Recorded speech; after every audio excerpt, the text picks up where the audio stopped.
This week's parsha, Parashat Achrei, literally means after the death of. So a few more words indicate that this is the death of Aaron's sons, Nadav and Avihu, who passed away, we see in the Torah a few parshas ago. It's a little bit of an interesting way to begin a parsha. What I think is more interesting is that right after this framework, we don't hear about Nadav and Avihu. We don't discuss their passing. We just say, after this, this conversation and communication of Torah mitzvos occurred, and in particular it refers to the procedure of Yom Kippur, right, the Day of Atonement. Why, if we're opening the parsha with the catchy title of After the Death of, right? It's not necessarily a title which would accompany a bestseller. It's not like Gone with the Wind, or Towering Inferno, or The Guns of Navarone, or like a title that's like, it's like After the Death of ... So why is there such a relatively unrelated title to the rest of the parsha? And I believe that the title teaches us a very foundational principle to Judaism's outlook on the world. Nadav and Avihu died. They died tragically. Their death could have marred the inauguration of the Mishkan of the Tabernacle in the desert. But Hashem didn't want that to happen. Hashem wanted to ensure that the celebration would take place and that spiritual enterprise, so to speak, would be able to go forth without being impeded by mourning and by tragedy. And I think this idea extrapolates to the rest of the history of the Jewish people.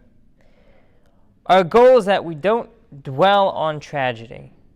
We grow from it. We learn from it. We build upon that foundation. And we move on. And I think it's appropriate to think about this idea the week of Yom HaShoah, which takes place this year on April 28th, which is this Thursday. And that we take time to honor the memories of those who died, as we say, Al Kiddush Hashem, to sanctify God's name, just for the fact that they were Jewish. But the goal is not to spend time mourning, lamenting, bemoaning all the lives that were lost. That's not healthy. It's not productive. That's not what God would want, and that's not what our departed relatives would have wanted either. They wouldn't have wanted to be the object of reaccounts, reenactments, of a focus on, look how bad the Holocaust was. It was terrible. It was a tragedy. And anyone who denies it is an absolute moron, because there's so much evidence of what took place that it's impossible to honestly deny that which is in front of you. If they really believe it, then they're just stupid. I wonder if that quote's going to go viral. Probably not. It would be weird if it ended up on Twitter and then I had to respond to that. Let's close that thought bubble for a second, right? People who deny the Holocaust are stupid and bigoted. End of quote. That's a better quote to go viral. It's easier to defend than just call it. Anyway, moving right along. We need to focus on Yom HaShoah, of course, on honoring the memory of those who have passed and those who were slaughtered tragically. But the goal is not to focus on the life that we left behind in Europe, rather the life that was snatched from us, but to focus on the beautiful Jewish community that we have built in America, the amazing Jewish community that exists in Israel.